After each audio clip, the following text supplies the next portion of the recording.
Fan Mo is a seemingly average boy who lives in modern-day China and is still in high school. His everyday life is riddled with problems because his family is very poor, with his father working day and night as a driver just to make the ends meet, and a crippled stepsister who is unable to do anything by herself and has to be taken care of for every task. One day he drifts off to sleep wearing an heirloom pendant, dreading the next day where he has to live his same life when he is transported into a fantastical world of magic and monsters. Despite entering a new and mystical world, his personal life is the same as it was in the old and plain world. His family is still poor, with his hard-working father struggling to pay the bills and a crippled stepsister to take care of. He sits the entrance exam for Magic Senior High School, but turns it in early because he doesn't know anything about magic. You see, he only had 3 months to study 9 years worth of material. Passing the test is required for anyone who wants to be a mage because it is the basic qualification that allows students to gain their magical talent in the Awakening event. A bunch of classmates behind him discuss what talent they want to have and start simping over a blue-haired guy named Bai Mu because he is pretty much guaranteed to become an ice talent mage like the rest of his family. Ice is one of the most powerful elements. Fan Mo walks over to his dad, who has been eagerly waiting for him outside the school. He asks him how the exam went, but Fan Mo is too ashamed to say anything.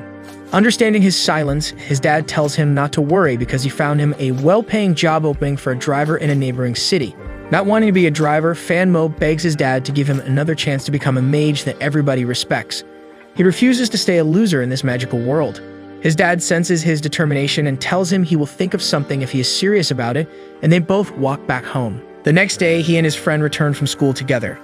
The friend tells him Ningxu Mu had returned from the capital earlier that morning and that she looks even more beautiful than before.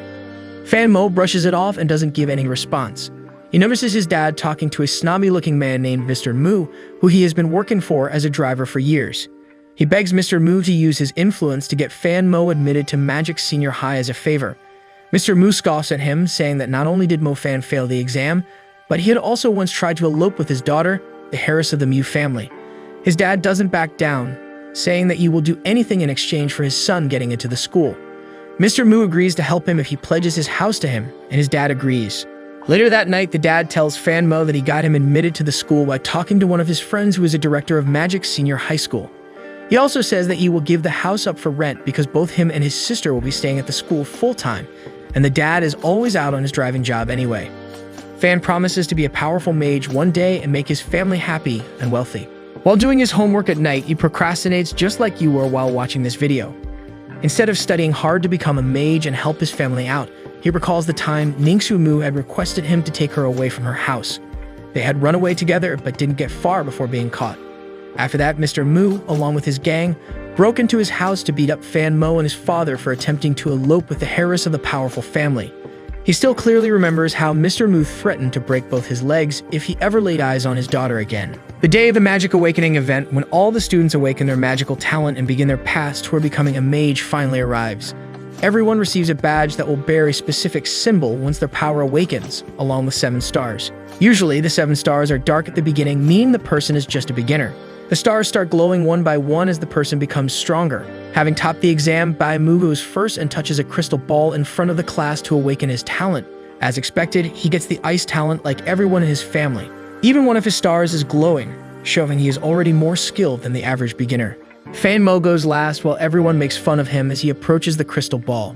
Nothing happens when he puts his hand over it, making everybody laugh. He tries once again with a renewed focus, and this time, a bright purple light beams out of the crystal ball. Everybody, even students from other classes, crowds around him with awe to see the purple light. Purple signifies the thunder element, the rarest and strongest element known to the world. Fan Mo enters a state of daze and remains standing with his hand on the ball for a long time. Everyone in the class has left when he regains his senses and notices that the ball has now turned glowing red. Fan Mo realizes that he has awakened not one, but 2 of the most powerful elements.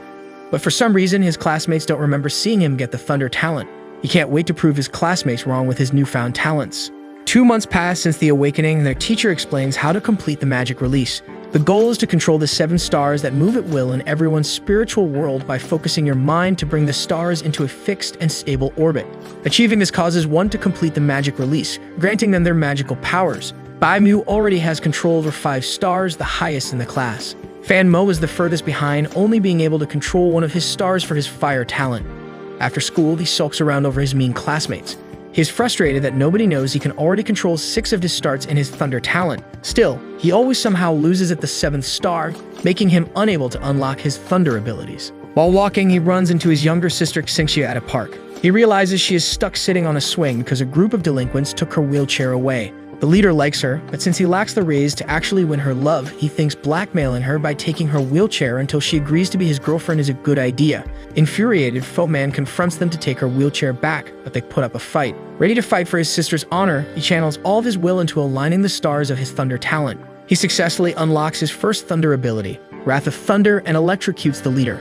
After learning he is a mage, the others get terrified of him and run away. Once gone, he returns the wheelchair to Xingxia, and she tells him how proud she is that he can use magic. Back at home, Fan Mo practices aligning his fire stars in the bath because he desperately needs to pass the final exam. His father is taking a big risk by taking the driver job in the neighboring city because the surrounding cities have regular monster attacks. His father would be defenseless in such a scenario as he is just an ordinary, non-magic person. Xingxia asks him how he learned to use Wrath of Water so quickly. She suspects he joined Black Curia, a cult that helps people master their skills quicker. He reassures her that he was only able to do it because he practiced a lot privately.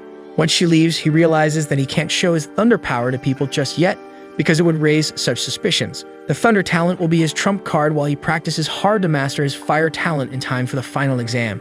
One day, a new practical magic teacher comes into class and introduces herself. Yutang is a Fire talent mage, and all the boys instantly fall for her looks and badass abilities.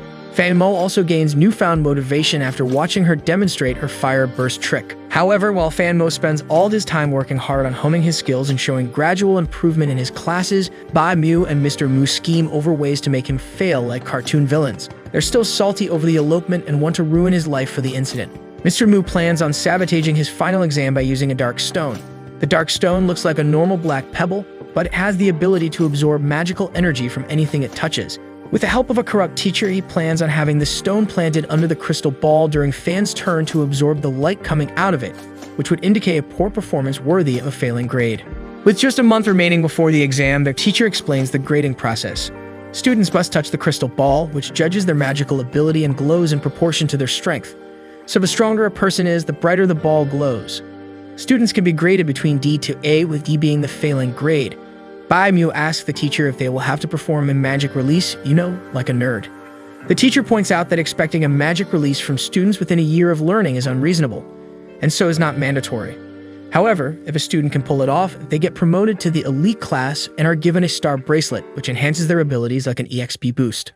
On the day of the final exam, Ningshu Mu comes to oversee the students' performance. Despite being the same age as them, she is a student at the prestigious Imperial College and is an expert at using the ice element. Bai Mu is hyped to prove his worth in front of her and at the same time show how weak and incompetent Fan Mo is. Ningshu demonstrates her power to the school by touching the crystal ball, causing ice to spread from the ball down the podium and all the way to the ground near the students' feet. The poor crystal ball breaks down the middle. A new ball is placed on the podium, and the students are called one by one to the stage. Fan Mo's only friend, brown-haired Xiao Hao, gets an A, motivated to try harder. He is the first to attempt a magic release but fails. His classmates move him off the stage, proving how this school has the worst people ever. Miss Tang pats him on the back and tells him it was a good try. Thanks, Miss Tang. Bai Mu goes next. The crystal ball glows super brightly with 2 halos around it. He gets an S grade, higher than the usual A. Noticing Ningshu in the audience, he also asks to perform the magic release. He successfully aligns all 7 of his stars and launches a line of creeping ice to freeze the target. He gets a good B grade for the magic release. His performance puts even more pressure on the next student, who just happens to be Fan Mo. The examiner and Mr. Mu share a cheeky smirk before he goes on stage and secretly places the dark stone under the crystal ball as planned. Fan gets on stage and places his hand on the ball. To his surprise, the ball releases the weakest orange light. He tries again and still fails. Mr. Mu uses this chance to tell Ningshu how incompetent he is and how he has disgraced his family for not even managing to pass this exam. Ningshu remains silent as everyone else ridicules and makes fun of him. Fan doesn't stop trying, and eventually, the stone breaks after absorbing too much power. After that, the crystal ball brightens with 1 halo around it. The teacher gives him a B. Miss Tang, who was watching the whole time, suspects the crystal ball is faulty and appeals for a reevaluation of Fan. The students support Miss Tang, thinking she must be saying that because she believes Fan Mo deserves a lower grade. The teacher begs Miss Tang to drop her claim because he doesn't want Fan to fail in a fair retest. But Ningshu steps in and also presses for a retest. Another crystal ball is brought in immediately. As soon as Fan touches it, the ball glows a blinding red with rays of light encircling his body. With the S-grade, he asks to perform a magic release. Once the target is placed in front of him, Fan Mo expertly launches a big ball of fire, setting the target on fire and earning him a grade for the release. Recognizing his potential, a Mr. Mu with a better hairstyle and higher standing than the usual, Mr. Mu calls him and invites him to be a part of the Mu family and offers him a Fire Star bracelet to better harness his powers. To everybody's shock, Fan Mo not only turns him down, but insults him and the family for belittling his father, treating him like a lapdog, and for breaking into their house to beat up him and his father, causing his father to receive a back injury that never healed. Mr. Mu tries to retaliate by using his ice powers, but the principal intervenes by pointing out no violence can take place within the school grounds. He asks Fan to apologize for disrespecting his elders, but Fan refuses. Mr. Mu threats to have him expelled, but the principal retorts that he won't be expelled while he holds his position. Bai Mu challenges him to a duel to set things straight. Mr. Mu doubles down on the idea and declares the duel will be fought between Fan Mo and Ang Yu, his adopted son who is even stronger than Bai. Fan agrees and decides that if he loses, he will apologize to the Mu family, but if he wins, the Mu family has to apologize to his father. According to the mage laws, duels are forbidden between underage mages, so they set up a date 2 years later to settle the fight once and for all. Ningxi smiles at Fan Mo before leaving with the rest. The next semester begins with Fan Mo at the top of the elite class. The teacher explained that there are 3-star bracelets which will be given to the top 3 students in the class for 1 month. However, as punishment for insulting the Mu family, Fan will only have the bracelet for 10 days, after which it will be passed to the 4th student.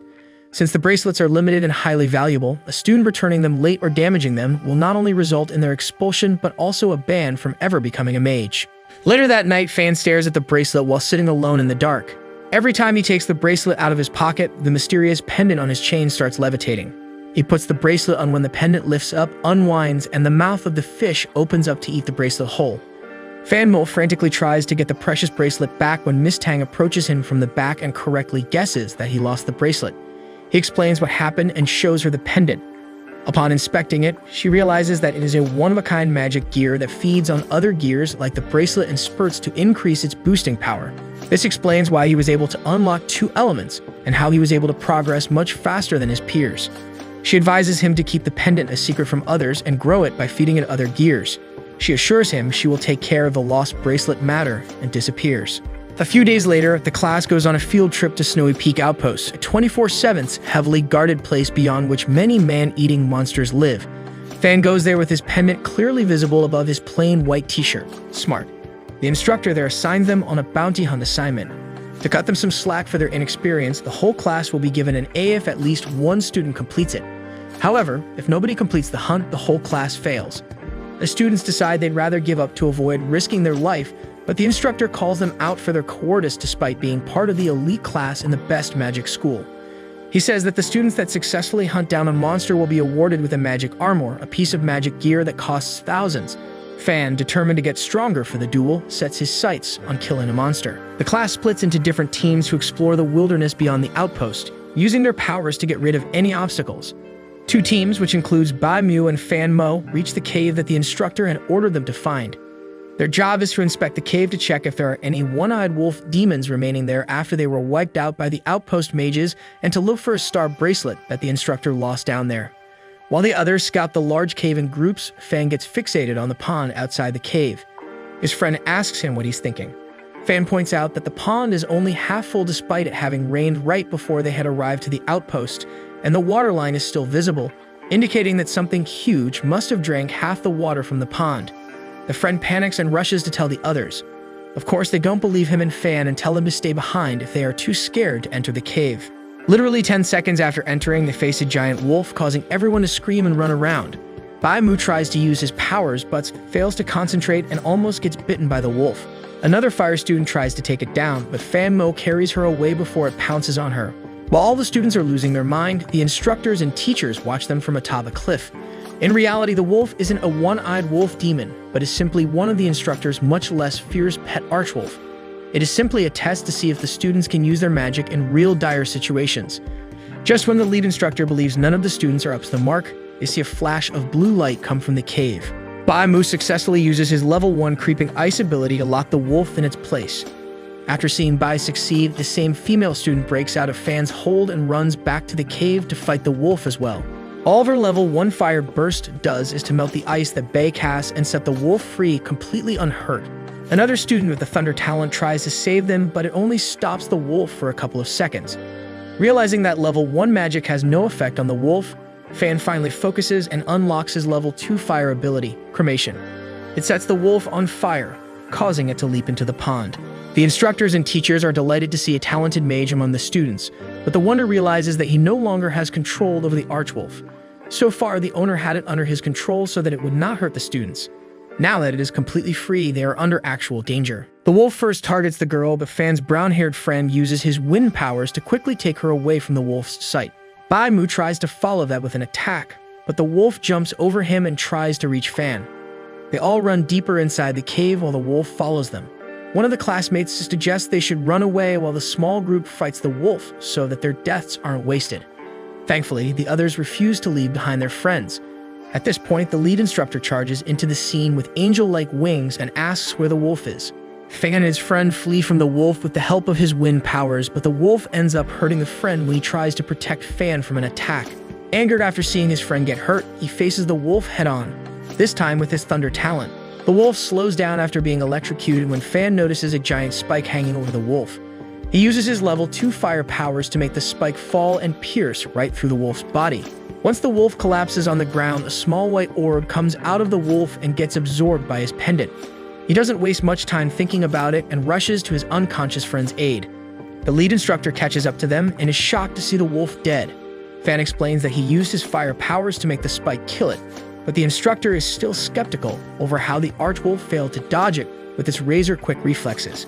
Fan waves off his wonder by requesting help for his injured friend. Fan and the instructor start moving towards the exit, with the friend on the instructor's back. They run into the rest of class and teachers who came looking for them midway. They ask where the wolf is to find out that it is dead.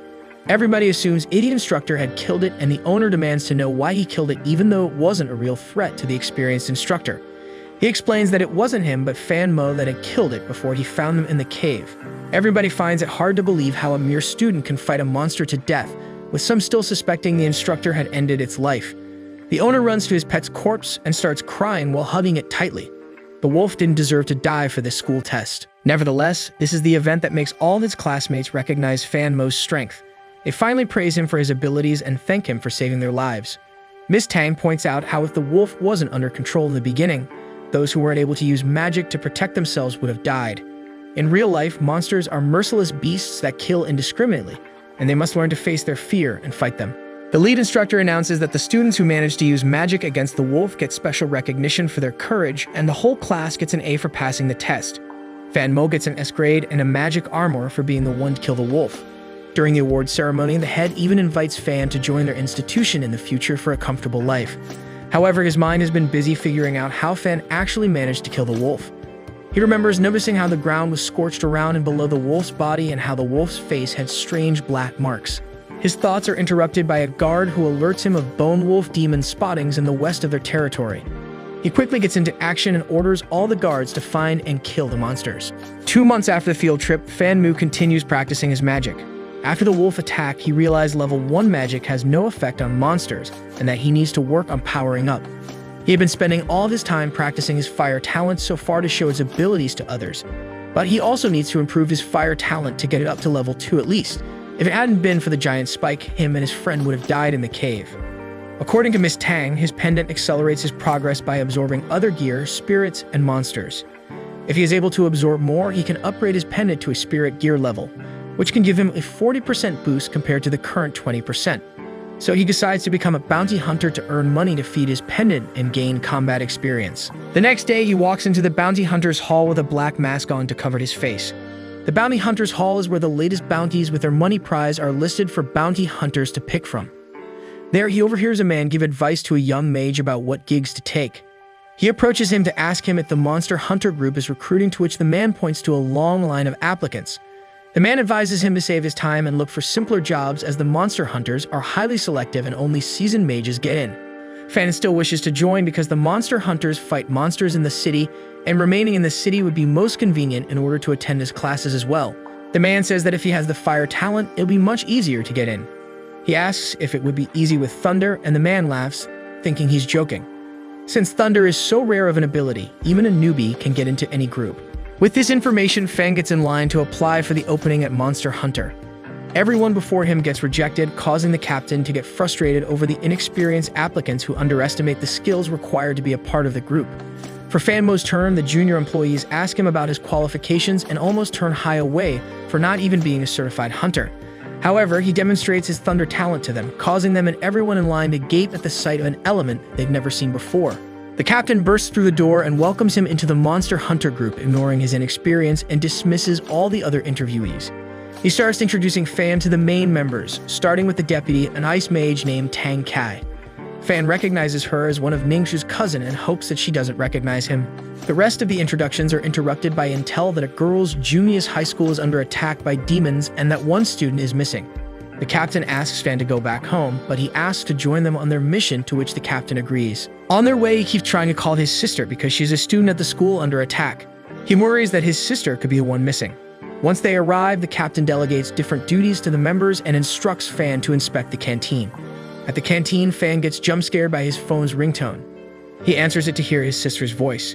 She explains that she forgot to take her phone during the emergency evacuation and is using a payphone to contact him. She says that although she is safe, she had sensed something lurking in the dorm. While evacuating, she spotted a girl walking in the opposite direction towards the canteen and is worried about her. He reassures her that he will look for her and ends the call. Right after hanging up, he makes eye contact with a huge one-eyed blue blob of a monster. It shoots a beam of explosive light toward him, but he is able to duck and dodge it, causing the window behind him to break and the surroundings to catch fire. This alerts the other members and they quickly arrive at the scene. The water mage blocks another beam of light that would have hit Fan with a wall of water. They tell Fan Mo to retreat so that the experts can take care of it. They expertly maneuver around the monster's beams, while the captain uses his fire abilities to control the fire in the area to follow the demon. It gets roasted alive once his level 3 firestorm hits it in one strike. They relax once they think the threat has been taken care of, but the demon somehow survived the attack and opens its eye. It pounces at the off-guard ice mage Tang. The captain orders the water mage to block it, but it simply passes through her shield and makes a gash on her clothes. Fan is the one to react quickly enough to take it down before it causes further damage by casting his Thunder Serpent power. The captain yells at the water mage for failing to stop the demon. He doesn't want to hear her apology because an apology in their group means someone's life could have been taken. He praises Fan for his amazing reflexes and promotes him as a full-time member for his good work. Later, Fan notices the rat demon's spirit as a yellow orb float out of his body and get absorbed in his pendant like the wolf's had, but realizes that nobody can else see it. The Monster Hunter's mission is not over yet. They still haven't found the missing girl yet. Some of the members only spotted a tunnel in the kitchen filled with the demon's footprints. They deduce there are more than just the one Cyclops rat demon they faced, an operation the scale of which will need to be handled by the Association of Magic Societies. After having alerted them, the Monster Hunters leave the school. On their way back, one of the members who found Fan's phone on the canteen's floor points out that he has many missed calls from the same number. Fan returns home to find his sister by a payphone. She is so relieved to see him safe that she tries to get off her wheelchair. He comes to her and hugs her, reassuring her that her brother can now take care of monsters and has gotten rid of the one in her school with help of his team. He recounts the story lightheartedly to make her feel comfortable and tells her that her highest priority should be to protect herself for his sake. Meanwhile, at the Giant Mu residence, Ang Yu, Fan's future duel opponent, has been leveling up quicker than his peers. He has already reached level 2 of his ice talent and should reach level 3 within a year, with which he will have the ability to freeze a huge area around him. Despite this, Ang is still dissatisfied with his progress because Ningxu is ahead of him. Mr. Mu tells him he should only be concerned with defeating Fan at the duel, an accomplishment which will earn him rewards from the master. He then goes to the cooler Mr. Mu and asks him why he has to duel Fan Mo, since he is an unworthy opponent. Mr. Mu agrees with his sentiment, but says he had no choice because it is what the principal and master wanted. As a bonus, he believes that winning the duel will be the first step towards Ang controlling the city. That's not all. As another bonus, the Sacred Spring is at stake. The Sacred Spring is a place where only one person is chosen to train in each year, and all schools and big families hope to score the position. Demonstrating his overwhelming powers in the duel will make him a candidate for the spring. At the same time, the other Mr. Mu and Bai meet at a garden to scheme as well. Bai notes that the master seems to favor Ang a lot and asks if he could be the next leader. Mr. Mu says that Ningxu is the only true heir to the Mu family, and that the master is only using Ang like a dog so that Ningxu can use him as a stepping stone to her position at the top. Over at the Monster Hunters headquarters, Fan gets his first fat paycheck. As a full-time member, he is excited to get a hefty amount for each mission as well as bonuses. This will let him feed his pendant quickly and level up even quicker. Due to his new gig, he doesn't attend school as much. One day, when he gets the time to show up to class, Min Zhao, the girl he saved from the wolf, approaches him. She asks him if he'd be willing to go out with her. He assumes she's fallen for him and agrees. He expects to go to a movie or a restaurant on their first date, but the address she gives him leads him to an empty alley. When she arrives, she starts talking about regular tremors occurring in the area. Confused, he asks her why she asked him out. She clarifies that her grandmother's lives in a building nearby and that she has been experiencing frequent tremors at night. Worried that something might be wrong, she thought to ask him for help to investigate the area for monsters. He agrees to help and feels pretty confident about handling the issue since he's already taken care of 7 to 8 monsters on the job now. He takes a small bag out and opens it to spill revealing powder, a magical powder that reveals traces left behind by monsters. He investigates the newly emerged footprints and deduces it must be hiding in plain sight. At that instant, a giant one-eyed wolf emerges from the ground with a snack in his mouth. They watch it feed on a dead human, somebody who must have been homeless. It must have been lurking in the city for a while, hunting on the homeless because they are less likely to be detected missing by the police. This wolf is twice as big as the one they had faced on the field trip. Min is terrified and begs Fan to leave the place. He asks her to run away on her own, evacuate the block, and alert the police. However, Min says she isn't waiting and has the police on dial. The wolf immediately tracks the sound of the dial and chases them. Like last time, Fan carries her away from it and sets the path behind him ablaze with his level 2 cremation ability to buy them some time. The wolf is super strong though and keeps following them without seeming to care about the fire. He tells her to leave again and let him deal with the wolf. She refuses to leave him since there's no way students like them can face this demon alone. Still, he pushes her away and practically forces her to flee from the area. Now alone with the wolf, he pulls out the magic armor he was awarded to build a force field of thunder, but instead gets pushed back.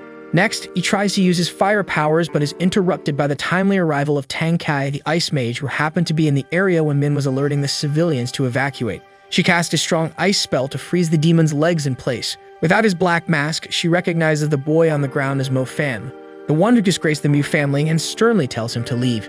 She contacts the captain to tell him that the wolf is probably a one-eyed wolf that has become mutated by absorbing the power leaked from the sacred spring. She requests Fan Mo, the masked monster hunter member with the same name as the Mu family's enemy, to arrive at the scene and sedate the demon with his thunder abilities. Surely the matching names are a coincidence, not suspicious at all.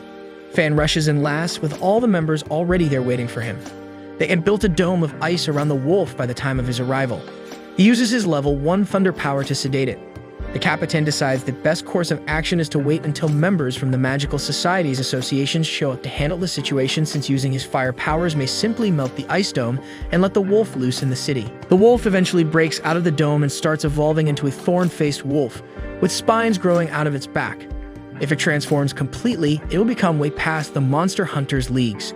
The captain commands his members to kill the wolf immediately before it fully evolves and wreaks havoc on the city. Despite all their attempts to slow it down, it still keeps evolving and melting the ice around it. The captain decides to rip the band-aid and uses his fire burst and firestorm spells to go on the offense full throttle. It doesn't have much effect except melt all the ice and set the monster free.